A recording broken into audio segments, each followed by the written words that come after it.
What I do is inconsequential. Why I do what I do is I get to shorten people's journeys every day. What I love about our hospitality industry is that it's our mission to make people feel cared for while on their journeys.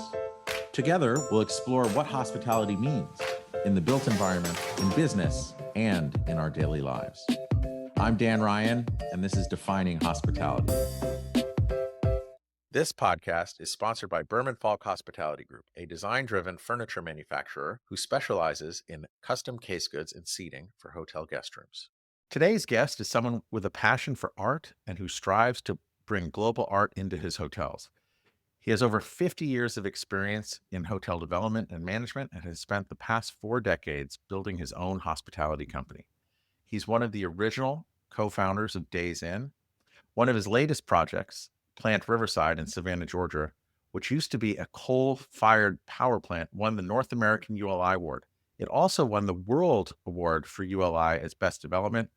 Additionally, in the Congress for New World Urbanism, it also won the North American Best Development Award and the World Award. He is the chairman and CEO of the Kessler Collection. Ladies and gentlemen, Mr. Richard Kessler. Welcome, Mr. Kessler. Well, thank you. Good morning. So I'm fascinated by you and the companies and the other charitable organizations that you've built over your career. Many of the people that we speak to on here are in the independent and boutique space. And what I find very striking about your career path is you came from and founded Days Inn, you sold that, and then very early on, maybe even before boutique hotels were called boutique hotels, you started doing and developing boutique hotels. So I would like to spend some time talking about that and your other achievements over your career and how you're giving back and leaving a lasting impact, leaving a lasting impact and legacy. But before we get into all of that, Mr. Kessler, how do you define hospitality?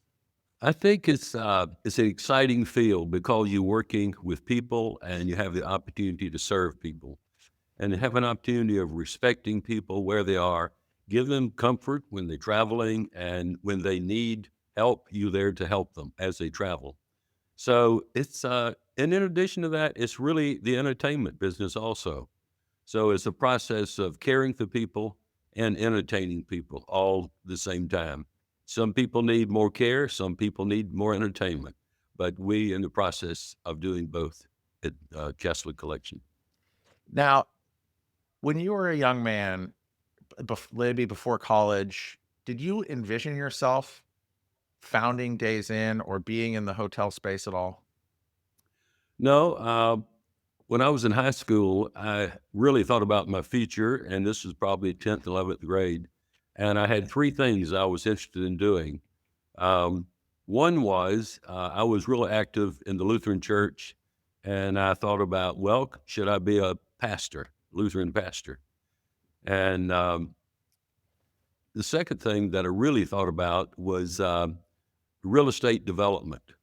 And because what excited me about real estate development is that if you saw the potential in people and things, it is a way that you could really earn money, and you take that money and do other things that you would like to do for people, for the benefits of people, like New Ebenezer, like the orphanage that we've started over the years. So after some thought, I finally concluded, well, I should go into real estate development. And that's how I came to that conclusion.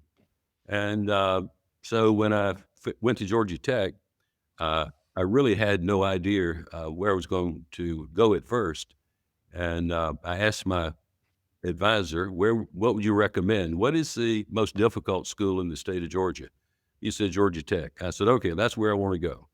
And it really didn't have anything to do with being an engineer. I just wanted to go to test myself and to experience a difficult situation. I came from a very rural area in a rural high school. I was the top math student in that school, but that doesn't mean a lot when you get to Georgia Tech, because at Georgia Tech, there are many very smart guys that have accomplished more than I had at that point in time. So Georgia Tech really helped me develop tenacity and you really learn how to study. And it was a very grueling couple first years. After that, it became much easier, and I became a good student, you might say, with good grades. But um, that's how I got into this, and it really taught me life lessons, which really has helped me in business. Tenacity is one of them. Oh, that's one of my values, tenacity. I think before we dive deeper into that, um, I think you'll be sad to know my daughter is we live up in Connecticut, and she is a junior in high school. And we went down to Athens, Georgia, and looked at University of Georgia, and she's very intrigued by University of Georgia. So I hope that doesn't upset Yeah. the tenor of our conversation. No, my sister went there, and we have many calls talking about a rivalry. But University of Georgia is a wonderful school, obviously, and they've got stronger and stronger over the years, and it's really a national top national school today.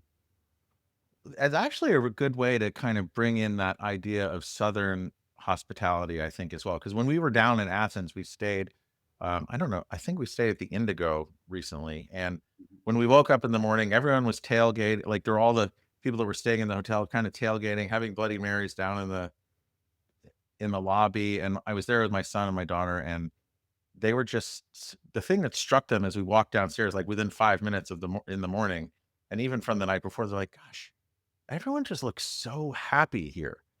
I don't know if that's coming from the Northeast where everyone's like neurotic and like freaking out about life in general, but there was just such a wonderful and palpable joie de vivre, or just getting together with old friends around football is what it happened to be. Um, how do you think that idea of just bringing fun and building community played into that role of focusing you from just real estate development into hospitality? Well, it was really by accident because when I met Cecil Day, he was selling his apartment business, and he said, "Well," he said, "What are you trying to achieve?" I said, "I want to learn to be a real estate developer and one day own my own company." He said, "Okay." And then after a second meeting, he says, "I would like you to come to work for me now. We're going to start some new businesses, and one day you will run all of them. We'll be partners, and you'll be the president and chairman of them." I was 23 years old, straight out of Oh Georgia. my. Okay, so did you know Mr. Day from previous, or you had just met them? I met him years before because he also went to Georgia Tech. And so the reason the Oh, connection was is that I wanted to we wanted to talk to I wanted to talk to someone that had gone to Georgia Tech and knew something about the school and the real life at Georgia Tech, et cetera. And my family had known him also before that. So the family goes way back as far as knowing each other, but it was never a continuous conversation. It was as needed almost. When I needed to talk to somebody about tech, I would call Cecil and talk to him, and then he would offer me some suggestions. And when it came time to, I was looking for what I wanted to do. I went and interviewed a number of companies. I interviewed many, probably 11, 12. And out of those 11 or 12 companies, they were all big companies. They were banks. They were big institutions. And I had offers from every one but one. And so I had plenty of opportunity, but I wanted to learn the real estate development business, and everything oh, else took me a longer route, I thought, to get there. So when I talked to Cecil, and he gave me three names to talk to and visit with in Atlanta, and I did. And he asked me what happened, and I said, "Well, two of the three offered me a job and things that are interesting and are similar to real estate, are supportive of real estate, but it's not directly in real estate development." He said, "Well, why don't you go to work with me, and we'll be partners one day, and you will run the business, and you'll be the president, and you'll be the chairman one day." And I said, "Okay." for Cecil Day, for Mr. Day to look at, you were 23 or 26? 20. 23.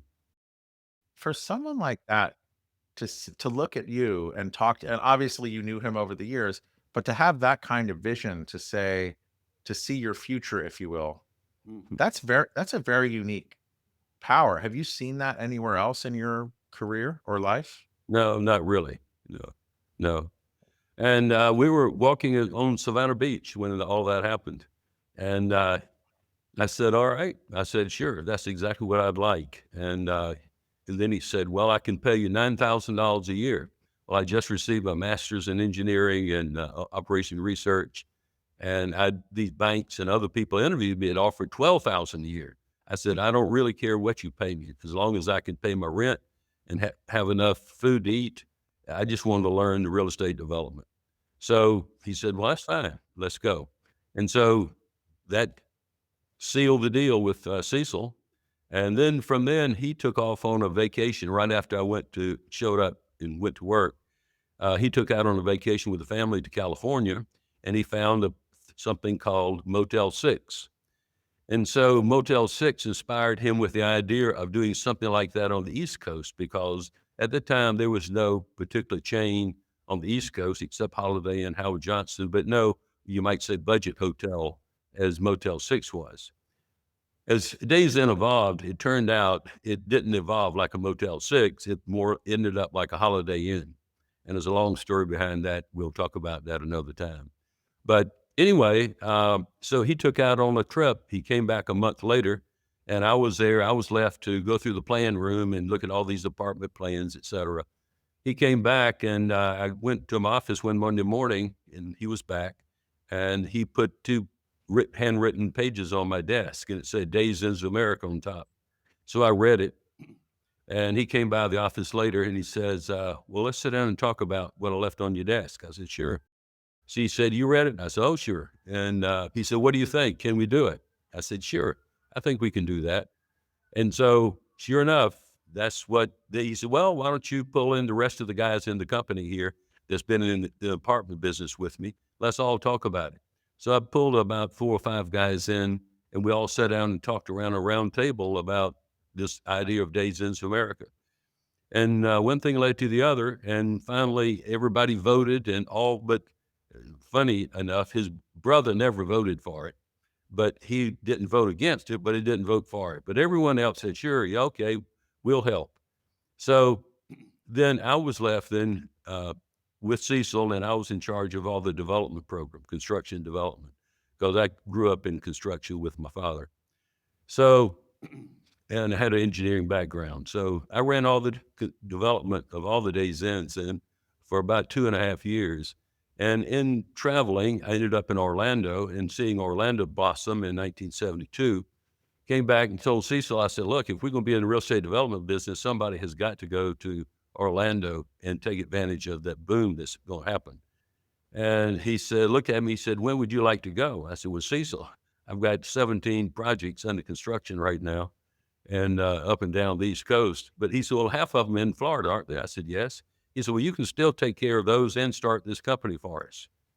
And I said, all right, why not? So he said, you've trained these other guys working for you, and then you can, if they need help, they'll call you. And all of them are well underway, and you can take care of the ones in Florida. I said, you got a deal. He said, well, let's capitalize it with $1,000, a new company. I said, $1,000? I said, well, he said, you have 30% of it, so you put up $300 and I'll put up $700. And that's how we're going to start this company. And you'll have to figure out the rest. And I said, okay, I can do that. And he said, there was one other thing I'll do to help. He says, I own one site at Altamont Springs, north of Orlando. And then why don't you go ahead and develop that through our company? And I'll pay you $30,000 to the company for developing that for me personally. Everything else you have to figure out how you're going to get the funds and what are you going to do. I said, okay, no problem. So then I took him up on the deal. I moved to Orlando, Florida, and set up a company and hired a couple guys. And that one was a Georgia Tech former good friend of mine. And another one was a young man I met. His name was Tom Prince. Very, very nice guy. He grew up in the hotel business with his father, and he grew up cleaning swimming pools and that kind of thing, but he was a stockbroker. So one thing led to the other. I then built the company, started building. I borrowed the money. I started building some very big projects for us. And I built something like 4,000 rooms in Orlando during that time. What year was that? that you started that company? That was 1972, 73. Wow. Then so it continued to expand, and the oil embargo hit, and when it hit, Days Inn, the management company, had trouble paying the rent to our company, and so that became a problem. And so we all had a big meeting, and long story short, they signed over the leases to me, and I took over all the operations and also of these properties because they couldn't pay the rent. I said, look, if you can't pay the rent, I have to hand me the keys. And so I was in about 26, 27 years old, took over some like, I think we had about 4,000 rooms. I was operating along with restaurants and gift shops and gasoline operations overnight. Wow. So basically you went from development into full-on operations. Overnight, literally overnight. Whoa. And it was a very tough time. It was all embargo time, and Mm. it was tough, but we struggled through it. We never missed any bank debt payments, and we kept building it. And banks then got in trouble with owning hotels, and they would call me up and say, "Richie, would you like to have another hotel?" And I'd say, "Sure. Where is it?" Well, we have two brand new Holiday Inns on Daytona Beach. If you'll just pick up the debt, we'll finance them 100% for you, and you take them and operate them. I said, okay. So I picked up Wow. several hotels like that where banks would call us and we'd take them and operate them and we made them very profitable. We made them Days Inns. That's really interesting on the bank saying, "Hey, take over the debt and it's yours," because I found I've not been through as many real estate cycles as you, but I find that hotels are such a complicated asset that when times get tough and people start defaulting, the banks don't want to take them over because they're so complicated to run. Is that your experience too? So Right, that's like, exactly right. They did not want to run those properties. but if it was a multifamily or an office building, the bank might say, "Okay, we'll take it over and we'll figure it out." Right, right. You're Huh. right. Yeah.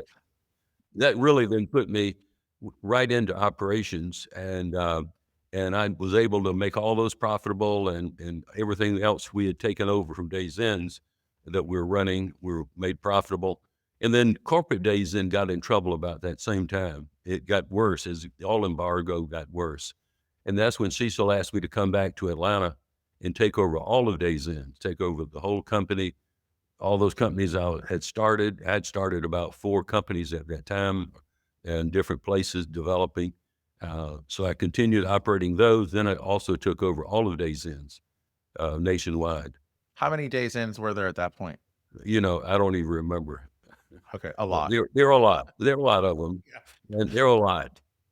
And they went as far as Texas. We had one company out based in Texas, and that was farther as west we were at that time. So long story Mm. short, from that, so when I went back to take it over, I was able to straighten out Days Ends and get everything running smoothly, get banks happy again, and then we just really started a major growth program.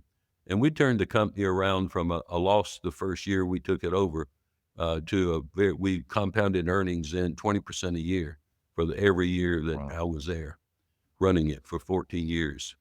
So anyway, it was an exciting time, and I enjoyed it and got a lot of experience developing from east to west coast. We had later set up companies in Denver, Colorado, one in Sacramento, California. So we were using that office to develop up and down the west coast. So, and we were doing the same thing on the East Coast. So we were really growing, and earnings were growing at an exponential rate. Um, when we sold the company, and it was exciting time. Is it when we first started speaking today, you said one of the things that drew you to real estate development was that you get to, I forgot if you said you get to solve or see the potential in people and places or things. Yes, that's exactly right. Mhm.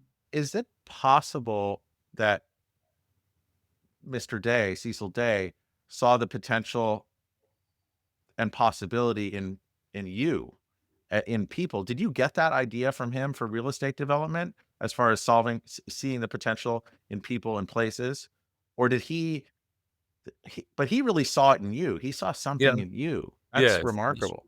No, I knew that back when I was in high school. That was a talent that I had, and something that really Oh, intrigued me, seeing opportunity in people and places.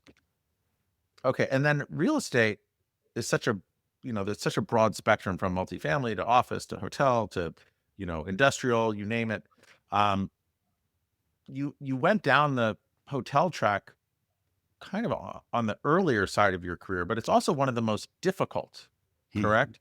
And Yes. then you throw in oil embargoes and you throw in the inflation of the late 70s, early 80s. You throw in um, the subprime crisis. You throw in, I mean, there's one in the 90s, the Japanese default or whatever that was.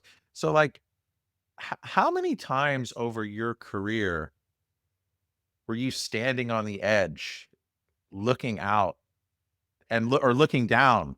Like and how many times would you say you've been standing on the edge, looking out or looking down? And what was the most um, stressful one of those standing on the edges? I had about 5 of those in 50 years and, 54 years now. I had about 5 of them, and it was usually they all came from, some outside situation that you couldn't control. It was an oil Mm, embargo. It was this huge recession we had in the '80s. It was those kinds of times that all of a sudden you had a lot going on, and I always have really pushed to grow and make things happen.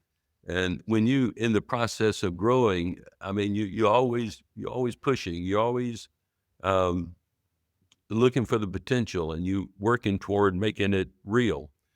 And then these things happen, like the oil embargo that nobody could predict, and that nobody did predict.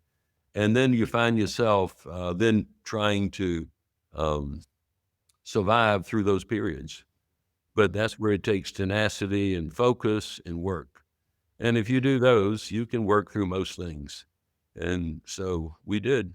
Yeah, I I'm did. also curious if the fact that you chose the hospitality space as your development vehicle, hearing that one story of where the banks didn't want to take on hotels. I wonder if, in a way, when it got really tough like that, or I keep thinking about how Paul Volcker is lauded as like beating of inflation, but in such a leverage based business, Yes. that must have been the most horrible couple of years waiting for him to break inflation because I don't know where he got the federal rate up to, but he's lauded as a hero in that pain. But is it possible that the banks were like, okay, you have these hotels, we'll work it out with you.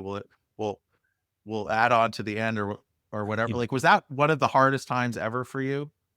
No, no, not when they came to me with their problems because I had Days Inn by that time, real strong and real growing and a strong brand. And so all I had to do is put the brand on those properties. And these were basically newer properties. I put the brand on it and we're in business and we made them Wow. profitable immediately. That was a opportunity time.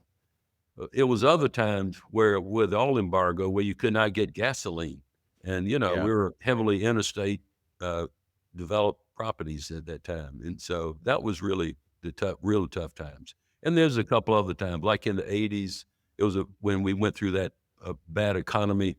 It lasted 4 or 5 years. I thought it'd never get over. Uh, where yeah, I mean, it was really difficult during those times. But anyway, Yeah. those things happen, and if you're gonna be in this business, you gotta be prepared for it Yeah. and say, "Look, I signed up for this, so, okay, let's do it." And, thank goodness, in none of those cases did we ever default on loans or make people disappointed, you might say. We worked hard and made it work. Mm. When Mhm. I was a kid, I don't really remember this, but after the oil embargo, my dad bought a diesel car, and there was no trunk because basically he built out a gas tank in the trunk of the car so that I don't know the car could go like 1,000 or 1,500 miles, and it would just. But if you think about how that especially now where the United States is pretty energy independent. I think Yes. it is, or it kind of sometimes it is, sometimes it isn't, but it can be. But Right. it's amazing how energy yields such progress, right? There's all these other problems associated with it, from pollution to climate change to whatever, whatever. But energy equals progress, right? Yes. Right. And it also just affects all of our behaviors so much. Wh- anyway, that's just my little story. But if you, so then you went and you exited um, Days in 1984. So that was, inflation is broken. You've been compounding your earnings up until that point. Yeah. The markets are roaring. Um, the market probably went wild. That was a great exit. How long did you take off after that exit? 30 days. Okay, 30 days. Great. And then what pushed you from being more on the select service side of the business to, I want to go into this boutique independent world? Before, it was a boutique independent hotel luxury lifestyle brand. Like, what was the thought process in those 28 days or whatever that you took off? Before that, I had traveled Europe quite a bit, and I saw all these independent hotels in Europe. And pretty much at that time, not many chains were in Europe at all. And so I saw these profitable, beautiful little boutique hotels that people stayed in and said, I don't see that in America. And so even while I was a Days in 1979, 78, 79, uh, I started a separate division of boutique hotels. And I did the first one in Savannah, here in Savannah. It was called the Mulberry Inn. And within the first 6 months, it was profitable. And I realized I'd hit on something. It was truly a, a need for that kind of product. And what I liked about it, it was obviously it was something I could try out the things that I enjoyed, art and music. And so it was filled with art and music. Had a big grand piano in it, in the lobby. We had live music, and it really became a special place right across from the Pirates House on East Broad Street in Savannah. And in 6 months, we were profitable, and I really knew we had hit on something good. And so I did a second one immediately down in Orlando. And then right after that, the company sold and all that sold. So this was my chance when we sold the other to go back to something I was enjoying and I knew would work. And so in 1984, right after that, at first I didn't go back in the hotel business right away. I bought a property and renovated it, and that was it. But it was a Holiday Inn, something I was just as an investment, no more than that. But then what I did is I got into big scale development because I said one day maybe I want to build a city, and so I had studied uh, how up in D.C. some of the big new towns were being developed. That was a new idea at the time that really interested me. And I said, okay, I'm going to do some big scale development. So I built a 1,000-acre international industrial park north of Atlanta. I bought 500 acres and developed uh, a big housing development, gated community with retail and banks and whatever up front in the commercial area. And I was doing that in order to get experience in building big scale projects. And so I didn't know where that was going to lead, but I said, if I ever have the opportunity to get involved with building a new town, I want to be prepared. And so that was my preparation. And so I did, and I enjoyed it and sold it all over time, and it was profitable. I also got in banking that time, and I did not like banking. I did that for about 5 years, ended up developing a chain of boutique banks. Uh, we had 10, 11 of them at the time when we sold all of them. And I didn't like banking. It was too restrictive and too many people involved in it and boards of directors and the government and so forth. And so I knew I didn't want that and but sold out of that. And that's really when I turned my attention to this boutique hotel business, which was probably in about end of the 80s, end of the 80s. Yeah, about end of the 80s. So that's how all that evolved. Hey, everybody. We've been doing this podcast for over 3 years now. And one of the themes that consistently comes up is sustainability. And I'm just really proud to announce that our sponsor, Berman Falk Hospitality Group, is the first within our hospitality industry to switch to sustainable and recyclable packaging, eliminating the use of styrofoam. Please check out their impact page in the show notes for more info. I'm sorry, Mr. Kessler, as you were speaking, and so you exited Days Inn, then you tried a bunch of things, and I heard you say the words profitable and enjoyment, and all the endeavors that you did were profitable, but I feel like you were almost searching for the enjoyment part, Yes, I right? So was. if you were to Venn diagram profit and enjoyment, what was it? Because I guess there's an excitement about building and scaling Days Inn and then exiting that. And then you're trying all these other things. Tell us more about what it was that pulled your heart towards boutique hotels.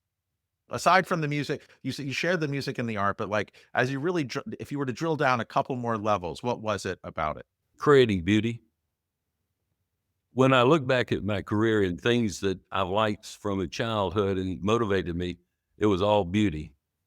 And it was all about creating beauty and excitement and entertainment. That's the thing and it just happened to be with hotels. That was a good venue for doing all those things. And if you look at properties today, what's interesting, if when you interview people about properties, when they in the lobby and they leaving or coming, and I'll without them even knowing me, I'll ask them, "Did you have a good time here?" "Oh yeah, I had a great time." And I said, "Well, if you describe this experience here, how would you describe it? This place?" They said, "First of all, it's beautiful," and that's the word that they will always use. The first word is they're beautiful. And then they talk about the people, how friendly they are, and how much they enjoyed that. And then I'll introduce myself. And they said, "Oh my goodness, oh we have a great time. I stayed in several of your properties, and we love all of them." And they go on and on and on. They're exuberant guests. It's so interesting. Sometimes I've had a situation, particularly like at Plant Riverside. I'll never forget. I was talking to this lady. She had her child there, and they were playing there, and introduced myself, and I says, "Well, how do you feel about this place?" And she says, "I'm so excited about it." And she went on, and as she was telling me, she starts crying. She was so enthused and emotionally, she starts crying, and that's happened several times, talking to people, particularly women, about the experience and their feeling about the places. They so excited about it, they literally start crying as they're talking to me, which is Mm. that's what you wanna do. That's what you wanna create, that kind of emotional feeling for people. It's also interesting to hear you say the beauty as well, because Plant Riverside was a coal like a coal plant, right? Which is probably you could argue is probably one of the ugliest smoke belching creations that humanity has ever built. But again, it serves power and allows all these other things to happen. But how for someone who's so driven by beauty, what attracted you besides ROI on Plant Mhm. Riverside? Well, the building itself, believe it or not, when it was built in 1916, that was kind of the introduction of power into the Savannah area. There was a power plant before that, much smaller down the street from this location, but the power was a new thing, and so these architects that were MIT graduates, actually Stone and Webster, the company Stone and Webster, designed it. Well, back when that was happening, electricity was a new idea, it was a new thing, it was not tangible, and so there was no model for what a power plant should look like. So they designed this beautiful. It's really a beautiful brick building with big, huge arches that are 30 feet tall and so forth, with ornate brickwork. I mean, people don't build industrial buildings like that today, as you know. They Mm. build them with concrete stand-up slabs and whatever. But here it was ornate with ornate brickwork, and so it was a building that had some beauty to it, even though it was an industrial building. And so it enabled us to make something out of it. For Mm. example, when you go in this big building, it's huge. It's about 200,000 square feet. It's a big building, and it's like 65 feet tall inside, and it's 55 feet wide, and it's about 400 feet long inside. So you have this huge uh, cathedral feeling when you go into space. And so the challenge was then, the opportunity is how do you take such a space, an opportunity to take such a space, the largest space in Savannah in any building, and do something special with it? And so that's where the creativity starts. And the more I thought about it, I said, well, it's a coal-fired powered plant. It's a fossil fuel. Okay, that's the catch. And so, so why don't we make this into a basically a museum, a natural science museum? And so I said, well, a natural science museum should have a dinosaur. Okay, and it has many other fossils and whatever, because I was a fossil collector all my life and a stone rock collector all my life. And so this gave me the opportunity to do one of my passions, and that is collect big rocks. And so we have amethyst crystals in there that are 8 feet tall and 5 feet wide, and we have Russian Ice Age bears, and we have a 135-foot dinosaur in the lobby, and we have a mastodon tusk. We just bought a mastodon skull with 10.5 foot long tusk. Uh, so, I mean, this kind of stuff belongs in the Smithsonian Museum. And so we developed the whole lobby now into a natural science museum. Well, you should have seen Marriott's face when I told them I was going to put a dinosaur in the lobby of a JW hotel. They said, "What?" I said, "Yeah, well, we're doing it." And they said, "Oh my Lord." Okay, Richard. So do what you're gonna do. So we did, and now it's the most popular place. It's the most popular museum in Savannah. There's museums that have been here for over 100 years, and we have more people going through our museum in the lobby of that hotel that are not staying there just to see this natural science museum and all the collections we have there. And it's quite a place. How long did that plant sit there idle? How long were you looking at it trying to figure out what your vision for it could be, might be? Or when did that spark happen for you? Well, what happened is that, first of all, I built the Bohemian Hotel, which is only about 300 yards away from it on the river. At the same time, I had the mansion on Forsyth Park, which I had developed here in Savannah. And the mansion Forsyth Park was a beautiful hotel, et cetera, full services. But the river Bohemian actually had a higher rate, a $50 higher rate, and simply Oh, because it's on the river. So it just reminded me how powerful and attractive the river was and what that would do for the economics of the deal. And then I knew one day they had closed the power plant, and it stayed closed for about 7 years while they did their cleanup, you might say. And I knew it'd come on the market one day, and sure enough, I was riding by, and there was a for sale sign on it. So I called on it, and we made an offer, and then we couldn't get an answer from the power company about would they accept our offer or not. And we kept calling, and wouldn't give up on it. So about in the third month, I got a call when I was in my car, and it was the chairman, CEO of Alabama Power Company. Alabama Power owns Georgia Power Company. And I said, well, I thought, his name was Charlie. Charlie's calling me, and I had met him before because he wanted me to come to Birmingham to build him a hotel for all the executives that came to Alabama, Birmingham. And I did. And he was so happy with it. It's a beautiful hotel, by the way. It's a Grand mhm. Bohemian, beautiful hotel. And so I thought he was calling to thank me. Well, he called me to thank me for it. And I said, with Charlie, I said, I haven't talked to you in a year or two. I said, I'm trying to buy the power plant in Savannah, but I can't get an answer on my offer. He said, really? He said, I know it's for sale. He said, let me call the president. I'll have him call you. So we hung up in 5 minutes. My phone rang, and it was the president of Georgia Power. And he said, oh, Richard, well, we got your offer, and we're going through a big process. I said, a big process? He said, yeah, we're going through a big process of taking offers and evaluating them, and we've got your offer, and I've looked at it, But, you know, he said, I got to tell you, you're not the highest bidder. I'll already tell you that. I said, well, I'm going to tell you something. I'm going to buy that building. And he said, well, we got a process to go through, and we got a lot of other offers or whatever. I said, what are you doing tomorrow morning? He said, well, I'm here in Atlanta. I said, I like to come up and see you. So I flew up that morning at 7 o'clock. I was sitting in his office waiting for him to come. So he comes and he brings this fellow with him. It turns out this little fellow was, he was quiet as could be. It turned out he was in charge of all the properties, and he was the one that was collecting these offers. Long story short out of that is that, he said, well, Richard, he says, look, I've looked at your offer and you're not the highest offer, and we have to go through this process. I said, well, I'm here today to buy the power plant. And I said, add $1 million to my offer. Will that do it?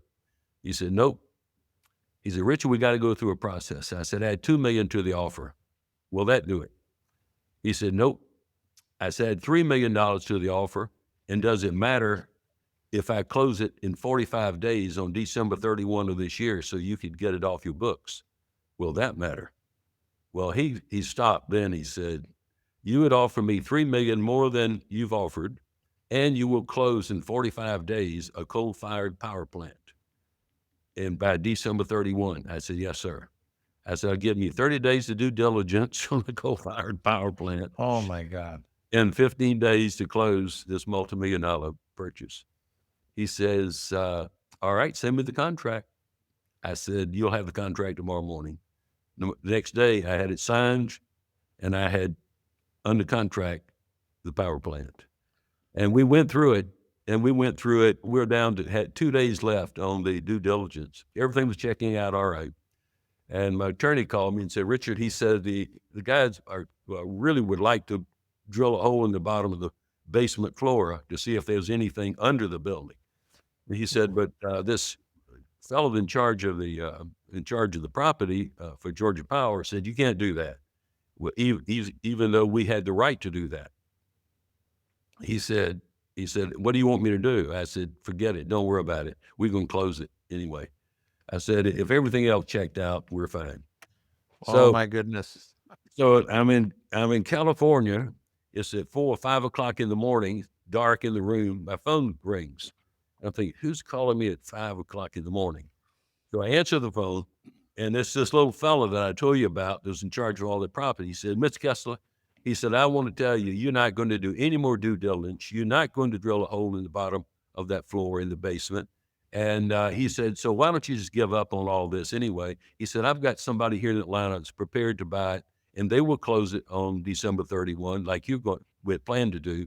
And he said, so just give it up, and I've got somebody to buy it. I said, let me explain something to you.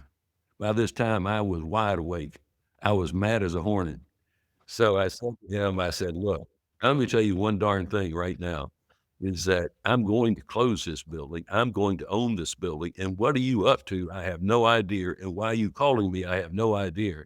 But I will guarantee you, I will be there on the 31st, and you will have your money, and I'm going to own the building. So I don't know why you calling me and why you doing this, but just go away.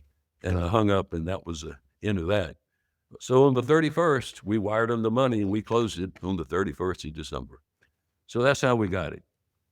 Wow. And then, so there was a vision, there was a connection, there was a drive and a passion. Yes.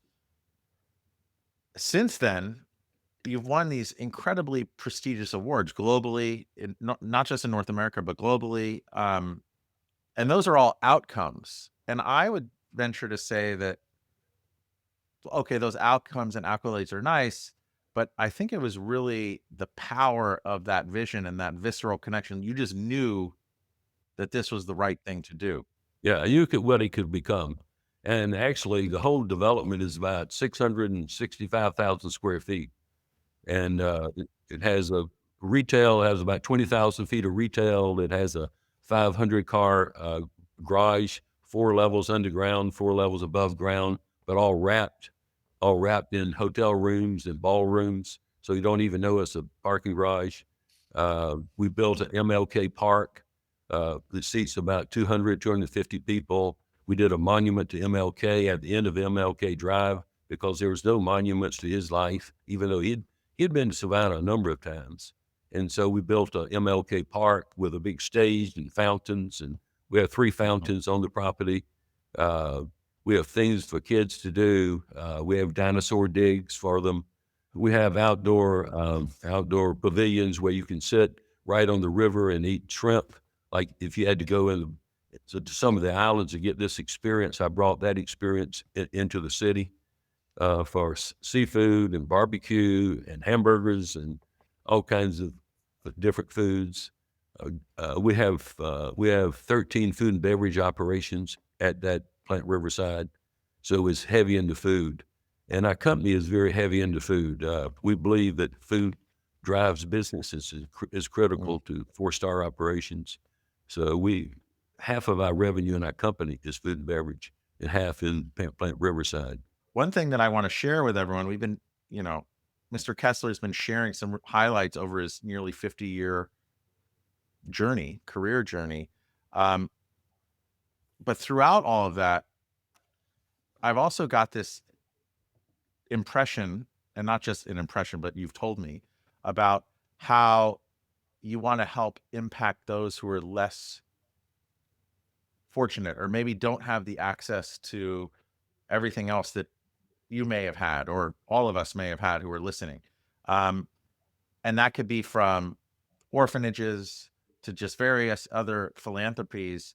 And I know that you've shared all of these stories of growth and entrepreneurial and staring over the edge and living your dream. How have you, over the course of those 50 years, given back to those who were less fortunate and left an impact with them as well? It was actually in 1974. I had a vision to start a ecumenical family retreat center because I felt like, given all the divorces that were happening in America and the disruption in families, uh, is something that I was called to do. So I did. I started. I went to the historic church that was founded by Salzburgers in 1733 on the Savannah River, and I'm a descendant of those Salzburgers.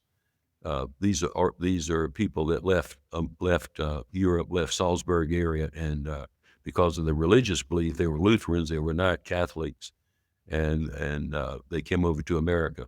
Anyway, I went back to that and rebuilt the town as it was uh, there on the Savannah River, and that was built in 1734. And so it's ecumenical. When I started it, I was probably only making, I don't know, 11, 12, 13,000 a year when I started it. So I didn't have any real source of money particularly, but I went to the church and got them to agree to let me develop it if I wouldn't put any debt on the land and to rebuild their town. And Mhm. it's today, we have some like, oh, several thousand people every year go through the retreat center. It's ecumenical. We started a program called Ebenezer Alive for young kids, and they come from a 4-state area. And we have about 30 different programs they can choose from to go through. Uh, uh, Ecology, uh, manners, ethics, history, athletics of different types, dance, you name it, like about 30 different programs. So the school can choose what programs they want, and we then put together those programs for them. It's a 2.5-day program. We have about 2,000 young people every year go through that program, and which Wow. is really it's a great program. It's been written up in different places. Then the orphanage thing, I'd always felt really strongly about people that could not help themselves, and orphans get caught in very precarious situations. None of their, most of the time, none of their doings had to do with the parents, and so these orphans end up in the direction of the state, and so the state has their custody. And so then where do they go? Where do the state put them? What do they do with them? Sometimes they go to families and that can be good, but it is often it's not good because um, they take it in maybe for the wrong reason, more for the income Mhm. for their family. But there are many families, I'm sure, do a beautiful job with these orphans. But anyway, I felt called to do the orphanage. And the orphanage was originally there at Ebenezer and built in 1734, 35. And our first governor actually grew up in that orphanage. And he was quite a young man. Anyway, we rebuilt the orphanage.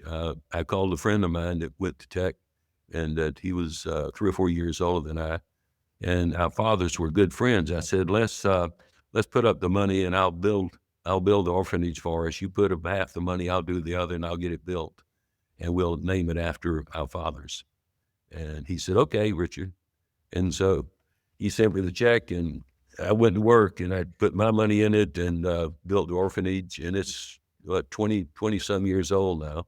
And I think we do an excellent job of taking care of these young boys that have just unbelievable backgrounds, that stuff they've had to deal with, and Yeah. take care of them. We had one situation where, had a couple situations where that were really touching. There's so many touching stories that come out of it, but one of them, the young man is an African American young man, and he came in. He had every kind of problem in school. He was failing all of his classes. He was dabbling in drugs. He was in the wrong crowds. It was a problem. And he ended up had went. He was taken over by the state, and the state put him at New Ebenezer at our place at the orphanage Treutlen House. And within a year, we totally turned around that young man's life.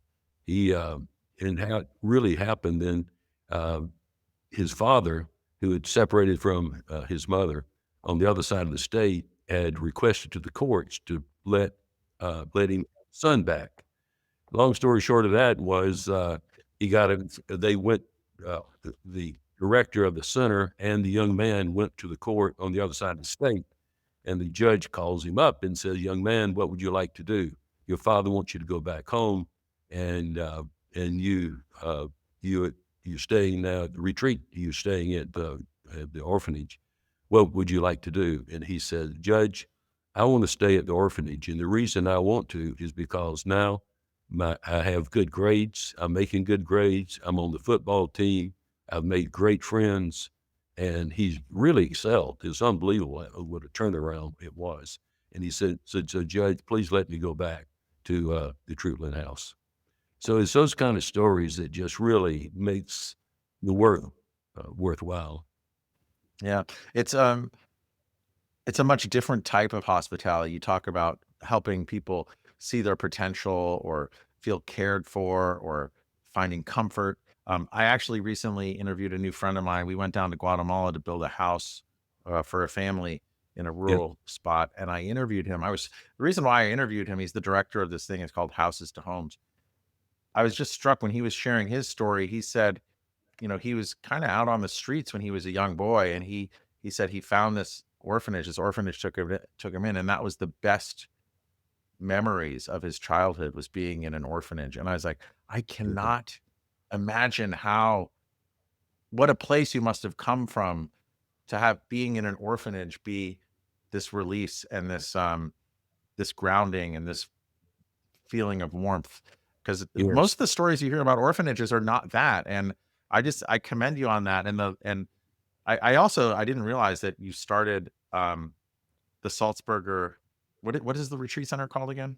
The New Ebenezer Retreat Center, Family Retreat I'm Center. sorry, the new Ebenezer Family Retreat Center. You started that, and this is another thing for our listeners. I'm sure we're all charitable in our own ways, but you don't have to have arrived in your career to be involved in charities or things that you're passionate about. You can lift when you stand. You can lift where you stand when you're standing there, because to hear you starting that when you were making 10 or $11,000 a year, that was probably 3 or 4 years into your career as well.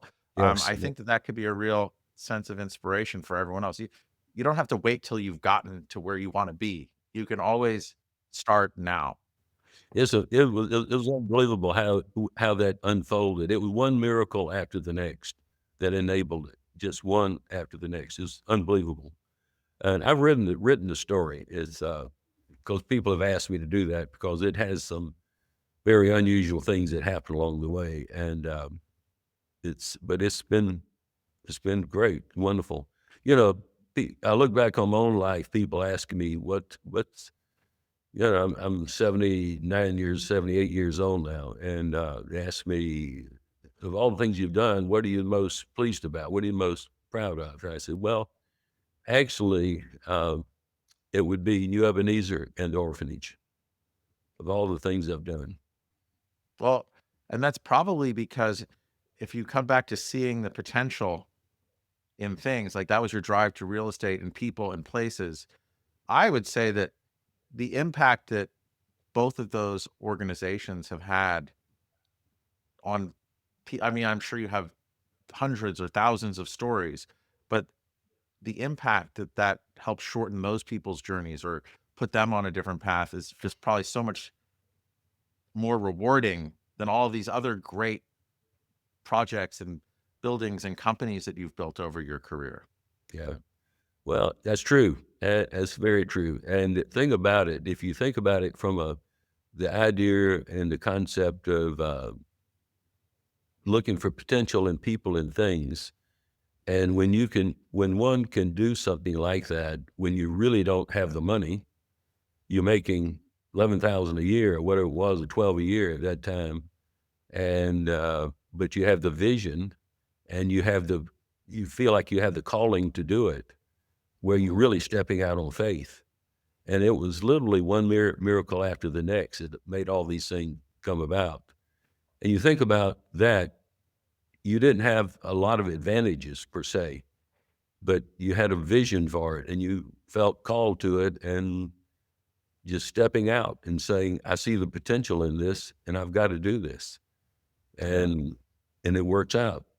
Well, thank you. That's really inspirational. And I hope it will impact some of our listeners in a way that, hey, live where you stand, guys. You don't have to wait. There's no perfect time to start something. Um, as you look to the future, I know you say you're 78, you're 79. Like, as you look to the future and we just did this journey back, looking over your life and career, some of the highlights. What's exciting you most as you look to the future? My three grandsons. I have three grandsons, twins that are 14. The young one's 13. He's bigger than the twins, and I'm really proud of them. They really fine young men. They smart. They've got a great future ahead, and I'm just really excited to see how they grow and what they're going to do because Mm. they have some of the same interests I had when I was their age, and they're great kids, and we love them a lot. As a grandfather, what are some of your favorite activities to do with them? Oh, I take them fishing. Oh, and one taught me how to really catch some fish in our lake the other day. He said, Poppy, he said, we'd fished that morning. It was kind of cold and they weren't biting very well. He said, here's something that I learned that might help. And so he showed me what he's doing. I said, all right, we'll try it. We did. And the next thing I know, I caught a 12-pound bass. Oh, And so anyway, that was a victory. And but I think those kind of things. I take them fishing. We do some bird hunting. We do some hunting together. We have a place up on the Savannah River where we do that. mm, I built a place there for the whole family to go up and use and enjoy. I did that years ago. We've had it for about 40 years now. oh, And so this is a place I love to go with them. They like to go, and we have electric carts, and we go around the property. We have 2,000 acres, 2,200 acres on the river, and it's a oh. pine plantation for pine trees. So that's the place. It's quiet. It's away from the cities, and you can just do things they want to do, and you like to do too. And so I really enjoy that. Oh, that's wonderful. Gives me joy. This has been just a wonderful and inspirational conversation, Mr. Kessler. If people wanted to learn more about Kessler Collection or you, or even hear about that story that you'd had published, what are some good ways for them to do that? And we can keep it all in the show notes, so you don't have to spell anything out. Just give us the highlights. Okay, I think just go online and look up Kessler Collection and Mhm. the Kessler Enterprise, and from that they can find out about my personal story, and they'll find about our company and our properties. Wonderful. And then we'll be sure also to put in the new Ebenezer information, and also Yes, the Treutlen House as well. Fruitland House, Fruitland House. Yeah, this has been just so wonderful. I know how busy you are, and balancing family and work and philanthropy, and I'm just honored to be able to get to spend this time with you, Mr. Kessler. So I just want to say thank you for putting yourself out there and sharing your experience. Well, thank you, thank you. And I also want to thank all of our listeners. If this changed the way you think about hospitality, or how you can make a difference in your business, in your personal life, in your community, please pass it along. We grow by word of mouth. We grow every week. And we just thank you for listening, and thanks for being here.